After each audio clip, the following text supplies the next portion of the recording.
Shalom, selamat pagi Bapak Ibu Saudara yang dikasihi Tuhan, dimanapun berada pada pagi hari ini. Mari kita mau sama-sama, kita mau datang, kita mau menyembah Tuhan, kita mau siapkan hati kita. Sebelum kita mengawali setiap aktivitas kita pada hari ini, kita mau datang kepada Tuhan. Mari sama-sama berdoa. Tuhan Yesus, kami bersyukur kepadamu ya Tuhan buat pagi hari yang indah ini Tuhan, di mana kami boleh bangun dengan kondisi yang baik. Semuanya karena anugerah Tuhan. Terima kasih ya Bapa. Sebab kasih-Mu mengalir selalu senantiasa dalam kehidupan kami. Dan pagi hari ini Tuhan, sebelum kami mengawali aktivitas kami, pekerjaan kami mau datang kepadamu. Kami mau minta tuntunan Tuhan, hikmat Tuhan, biar kami boleh melewati hari ini bersama dengan Tuhan. Terima kasih. Terima kasih ya Bapak, terima kasih. Mari sama-sama kita datang sembah Dia dengan hati yang mengasihi Tuhan. Mari sembah Tuhan, terima kasih. Mari naikkan ucapan syukur kita, naikkan penyembahan. Terima kasih Tuhan, kami bersyukur, kami bersyukur Tuhan. Terima kasih Yesus, Engkau sungguh baik, pertolongan-Mu tak pernah terlambat, selalu tepat pada waktunya. Kuasa-Mu terlebih besar, Tuhanku terlebih besar. Tak pernah terlambat janji-Mu ya Tuhan, menolong hidupku. Kuasa-Mu terlebih besar, Tuhanku terlebih besar. Tak pernah terlambat janji-Mu ya Tuhan, pulihkan hidupku. Kuasa-Mu terlebih besar, Tuhanku terlebih besar. Tak pernah terlambat janji-Mu ya Tuhan, menolong hidupku. Kuasa-Mu terlebih besar, Tuhanku terlebih besar. Tak pernah terlambat janji-Mu ya Tuhan, pulihkan hidupku. Kuasa-Mu terlebih besar, Tuhanku terlebih besar. Tak pernah terlambat janji-Mu ya Tuhan, menolong hidupku. Kuasa-Mu terlebih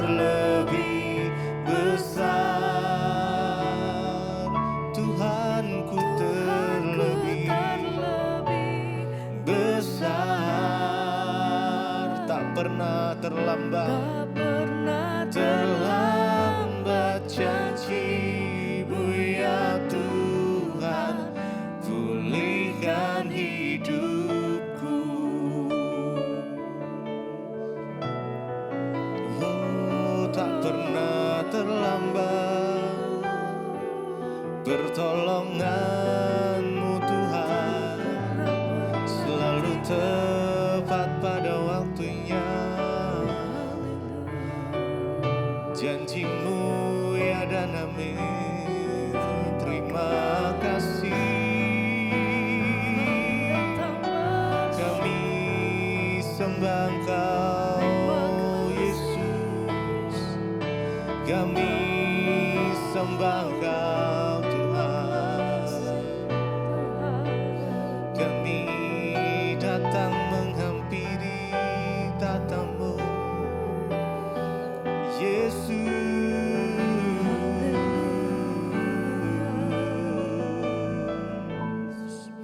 Kuasa-Mu terlebih besar, Tuhanku terlebih besar. Tak pernah terlambat janji-Mu ya Tuhan, menolong hidupku.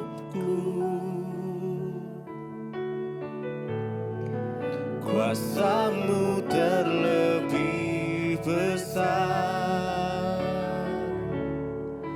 Tuhanku terlebih besar.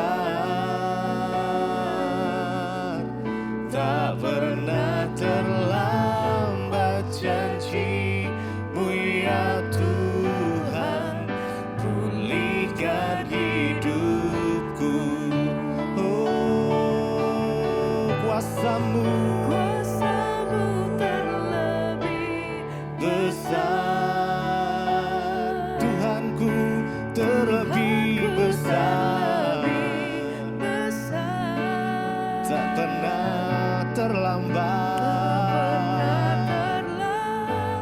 janji-Mu ya Tuhan, menolong hidupku.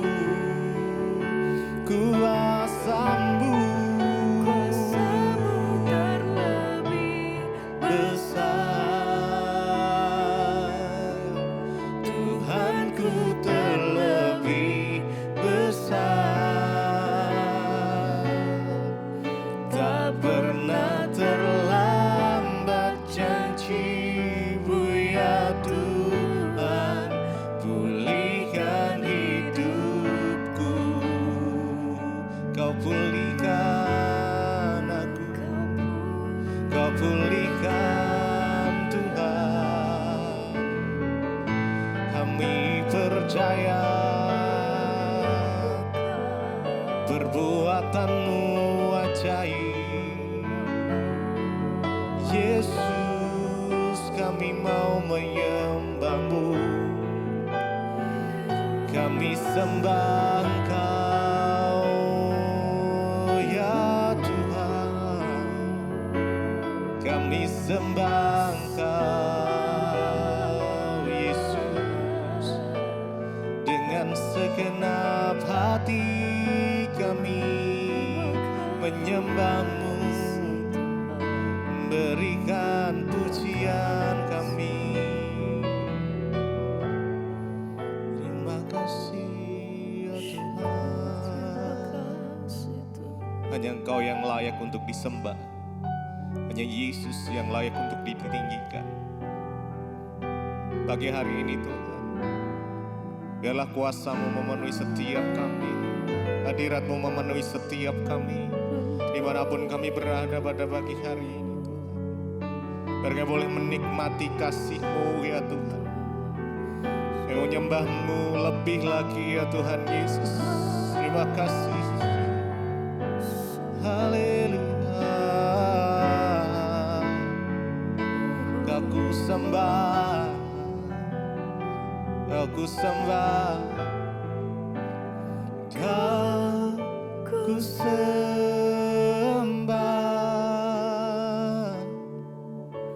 Engkau ku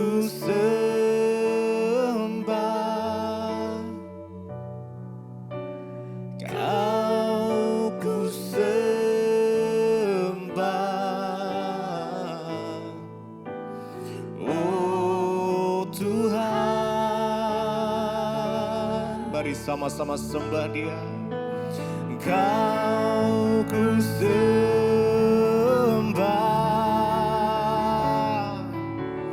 Kau ku sembah, Kau ku sembah.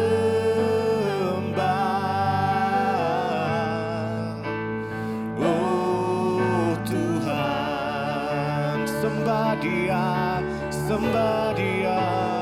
Kau ku sembah, kami menyembah-Mu ya Tuhan. Ku sembah,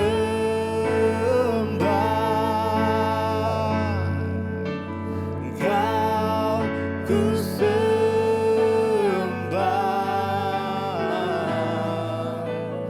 Oh Tuhan, sembah Dia. Kau ku sembah,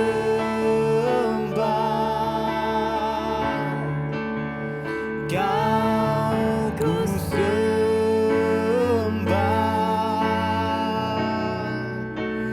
Kau ku sembah.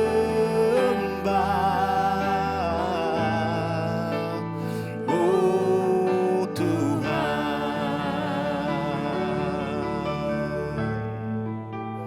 Kau ku sembah,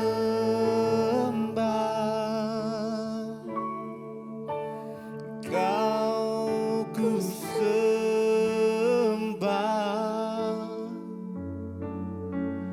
Kau ku sembah.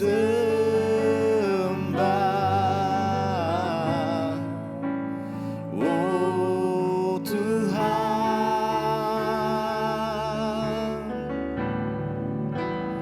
Kau ku sembah,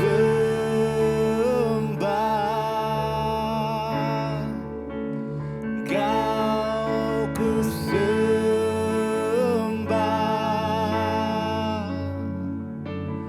Kau ku sembah.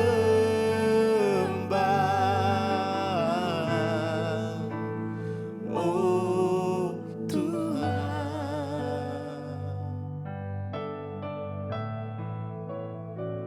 Terima kasih Bapa, kami mengucap syukur buat pagi ini Tuhan. Engkau membangunkan kami dengan tubuh yang sehat, tidak kurang suatu apapun. Biar Tuhan pengurapan-Mu ada atas kami, memampukan kami Tuhan untuk boleh sungguh-sungguh berjalan di dalam kehendak-Mu. Sebelum kami memulai segala aktivitas kami pagi ini, kami mau melandasinya dengan firman Tuhan. Urapi hamba-Mu yang tidak ada apa-apanya, urapi setiap kami dalam nama Yesus kami sambut firman-Mu. Haleluya. Amin, amin, amin. Iya saudara ya, kita percaya Tuhan yang selalu menaungi kita, Tuhan yang selalu menyertai kita, bahkan kita masih ada hari ini itu semua karena anugerah Tuhan. Dan hari ini firman Tuhan terambil dari Galatia pasal yang kedua. Galatia pasal yang kedua ayat yang ke-20, firman Tuhan berkata demikian saudara. Namun aku hidup, tetapi bukan lagi aku sendiri yang hidup, melainkan Kristus yang hidup di dalam aku. Dan hidupku yang kuhidupi sekarang adalah yang kuhidupi sekarang di dalam daging adalah hidup oleh iman dalam Anak Allah yang telah mengasihi aku dan menyerahkan dirinya untuk aku. Saudara, Rasul Paulus menulis surat kepada jemaat yang ada di Galatia. Karena pada waktu itu ada banyak pengajaran-pengajaran lain yang masuk ke dalam jemaat ini.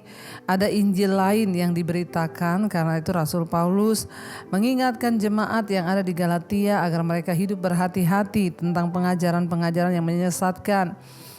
Dia berkata kalau ada orang lain memberitakan Injil selain Injil Kristus, maka kamu jangan mempercayai saudara. Rasul Paulus adalah seorang yang mengalami Tuhan sendiri. Dia seorang yang sangat taat beragama. Zaman dia belum mengenal Tuhan dan tidak ada orang lain yang setaat dia. Tapi ketika dia mengenal Yesus saudara, dia baru sadar ya bahwa selama ini yang dia anggap benar itu ternyata tidak benar. Dan dia menemukan kebenaran hanya di dalam Kristus Yesus Tuhan. Karena itu dia berkata dalam Galatia pasal yang kedua ayat 20, dia bilang, namun aku hidup. Tetapi bukan lagi aku sendiri yang hidup, melainkan Kristus yang hidup di dalam aku. Saudara, kalau kita baca ayat ini sepintas kelihatannya biasa, saudara. Namun aku hidup, tetapi bukan lagi aku sendiri yang hidup, melainkan Kristus yang hidup di dalam aku. Sebagai orang yang percaya kepada Kristus, kita harus sampai di titik ini, saudara. Barulah kita mencapai yang namanya tujuan di dalam iman yang sesungguhnya. Di sana dia berkata, namun aku hidup. Ya, coba kita katakan ya, namun aku sekarang ini hidup. Saudara perkatakan pada dirimu sendiri. Ya, sekarang ini Debbie hidup. Aku nih hidup. Tapi bukan aku sendiri lagi yang hidup, ya, melainkan Kristus yang hidup di dalam aku. Kalau Kristus yang hidup di dalam aku, berarti semua perasaanku, ya, penderitaanku, semua tekanan hidupku, pergumulanku itu adalah milik Kristus, saudara. Kalau kita menyelami ayat itu sangat dalam dan luar biasa. Waktu kita tahu bahwa Kristus yang hidup di dalam kita, maka kita juga harus tahu bahwa Tuhanlah yang mengambil alih seluruh hidup kita. Ya, jadi ketika kita difitnah, ya berarti bukan kita lagi yang difitnah, ya Kristuslah yang difitnah, sehingga kita kehilangan hak atas diri kita dan kita nggak bisa membalas, kita tidak bisa sakit hati lagi. Kenapa? Karena semua telah digantikan oleh perasaan Kristus dalam hidup kita. Namun hal ini bisa sungguh-sungguh terjadi hanya ketika kita ini mau tinggal dalam kebenaran Kristus, mau tinggal dalam setiap ajaran-ajarannya Kristus, saudara, supaya kita boleh sungguh-sungguh mengalami apa yang ayat ini katakan. Rasul Paulus bilang, memang sekarang aku hidup, ya saya ini hidup. Tapi bukan saya lagi yang hidup, tetapi Kristus yang hidup di dalam aku. Makanya kalau aku difitnah, ya sudah aku hanya memberkati. Kalau aku disakiti, ya sudah aku memberkati. Jangan berkata lagi, aku sudah gak sabar Bu, aku udah gak kuat menderita Bu. Kalau kita masih berkata seperti itu berarti masih kita yang hidup. Saya sudah tidak kuat, disakiti terus sama suami, disakiti terus sama mertua. Kalau engkau masih berkata seperti itu berarti engkau masih hidup, dirimu sendirilah yang hidup, dagingmu lah yang hidup. Tapi kalau kita menyadari bahwa Kristus yang hidup dalam kita, maka kita kehilangan hak. Ya, kita nggak boleh merasa sakit hati lagi, kita nggak boleh lagi merasa tertekan, terhina, terfitnah. Ya, itu urusan Tuhan. Dan itu bagiannya Tuhan, saudara. Bagian kita hanyalah menjalani dan terus berkata, Tuhan aku percaya, ya Engkau yang hidup di dalamku. Jadi semua masalah persoalan yang aku alami, Tuhan ambil alih. Bahkan matikan diriku Tuhan, untuk aku boleh belajar memiliki pikiran dan perasaan yang terdapat juga dalam Kristus Yesus. Makanya Rasul Paulus juga berkata, karena itu setiap kita harus memiliki pikiran dan perasaan yang terdapat juga di dalam Kristus Yesus. Ya, apa itu pikiran dan perasaan Kristus? Pikiran dan perasaan Kristus itu pikiran yang kudus, pikiran yang mulia, pikiran yang mengampuni, pikiran yang tidak membalas, pikiran yang sungguh-sungguh hanya berserah kepada kehendak Bapa. Bahkan dia mengabaikan dirinya sendiri, dia tidak menganggap kesetaraannya sebagai Allah, sebagai milik yang harus dia pertahankan, tetapi Kristus telah mengosongkan dirinya. Nah, kita harus memiliki pikiran dan perasaan yang sama yang terdapat dalam Kristus Yesus. Barulah kita ini bisa menyatakan bahwa aku hidup, tapi bukan aku lagi yang hidup, melainkan Kristuslah yang hidup di dalam aku. Selama kita masih membela diri, selama kita masih berusaha membalas, selama kita masih tersakiti, itu artinya kita belum sungguh-sungguh mati, saudara. Itu artinya kita belum sungguh-sungguh membiarkan Yesus mengambil alih hidup kita. Ya, waktu Kristus yang hidup dalam kita, itu saudara, terasa ringan hidup ini. Terasa ringan beban kita. Mari kita mulai belajar hari ini, perkatakan ayat ini. Aku hidup Tuhan, tapi bukan aku lagi yang hidup, Yesus yang hidup dalam aku. Ambil alih perasaanku, ambil alih Tuhan semua hal-hal yang masih bersangkutan dengan kedaginganku, Tuhan ambil alih dan gantikan dengan perasaanmu Tuhan. Ya, dikatakan di sana dia berkata, aku hidup tapi bukan aku lagi, melainkan Kristus yang hidup dalam aku, dan hidupku yang kuhidupi sekarang di dalam daging adalah hidup oleh iman. Ya, dalam anak Allah yang telah mengasihi aku dan yang menyerahkan dirinya untuk aku. Ya, dan Rasul Paulus berkata, firman-Nya berkata, dan hidupku yang kuhidupi sekarang di dalam daging. Memang kita harus menyadari kita ini masih dalam daging. Daging yang masih bisa marah, daging yang masih bisa tersinggung, daging yang masih bisa protes, bisa memberontak. Kita harus menyadari itu, aku masih ada dalam daging, tetapi ya, hidup yang kuhidupi sekarang ini di dalam daging adalah hidup oleh iman dalam anak Allah. Ya, kita mulai harus belajar terus mengembangkan iman supaya daging kita ini ditaklukkan. Ketika iman kita kuat, ketika iman kita dibangkitkan, maka daging kita ini akan takluk kepada kebenaran dan kepada firman Tuhan. Ya, sehingga itulah tujuannya, saudara, kita harus mengalahkan diri kita sendiri, membiarkan Tuhan mengambil alih hidup kita, mengosongkan diri kita sehingga kita hidup, tapi bukan kita lagi yang hidup, melainkan Kristus yang hidup dalam kita. Ya, sehingga hidup yang kita hidupi sekarang ini dalam daging adalah hidup oleh iman di dalam anak Allah yang mengasihi aku dan yang menyerahkan dirinya untuk aku. Ya, karena kita telah ditebus dan harganya lunas dibayar. Tuhan membayar semua harga di atas kayu salib agar kita boleh diselamatkan dan dibenarkan. Karena itu mari kita tahu diri. Karena kita telah ditebus, makanya kita harus hidup sungguh-sungguh bagi Tuhan. Ya, kita harus hidup sungguh-sungguh oleh iman dalam anak Allah yang telah mengasihi kita dan juga telah menyerahkan dirinya untuk kita. Tidak ada kasih yang lebih besar selain kasih seorang yang menyerahkan nyawanya untuk kita, saudara. Ya, Yesus membuktikan itu. Dia memberikan nyawanya bagi saudara dan saya. Dia memberikan hidupnya bagi saudara dan saya. Sehingga barang siapa yang percaya dia tidak binasa, melainkan kita akan beroleh hidup yang kekal di dalam dia.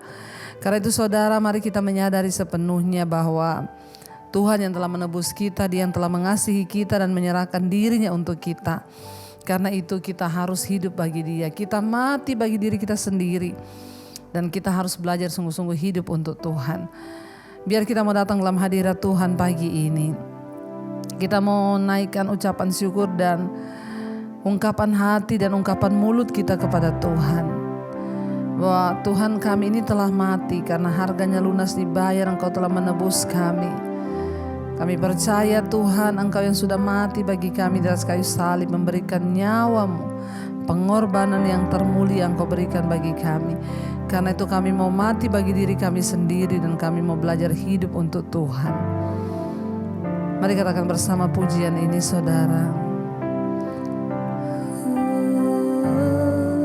Ku telah mati dan tinggalkan. Katakan cara hidupku yang lama. Semuanya sia-sia, semuanya sia-sia dan tak berarti lagi. Hidup ini ku letakkan pada mezbah-Mu Tuhan, pada mezbah-Mu ya Tuhan. Jadilah padaku seperti yang Kau ingini. Sekali lagi katakan, ku telah mati, ku telah mati dan tinggalkan cara hidupku yang lama. Semua sia-sia, semuanya sia-sia dan tak berarti lagi. Hidup ini ku letakkan pada mezbah-Mu Tuhan, pada mezbah-Mu ya Tuhan. Jadilah padaku seperti yang Kau ingini. Oh, jadilah pada kami Tuhan seperti yang Kau ingini, sebab hidupku bukan aku lagi, Kau yang hidup dalamku Tuhan. Terima kasih Bapa. Ajar kami hari-hari ini mengerti bahwa Engkau telah menebus kami. Karena itu hidup kami bukan milik kami lagi Tuhan, tapi milik-Mu Bapa. Ambil alih seluruh hidup kami Tuhan. Ambil alih seluruh perasaan dan pikiran kami. Aku hidup tapi bukan aku lagi yang hidup, melainkan Kristus yang hidup di dalam aku. Pikiran dan perasaan kami Tuhan, Engkau yang mengendalikan, Engkau yang mengerjakan di dalam kami, baik pikiran, kehendak, kemauan kami, keinginan kami. Kami rindu Tuhan mempersembahkan hidup yang sungguh-sungguh kepada Tuhan. Hamba berdoa untuk setiap umat-Mu, jemaat-Mu Bapa, biar mereka terus berserah diri kepada Engkau. Engkau jamah yang sakit hari ini Tuhan. Berikan kelegaan bagi yang berbeban berat.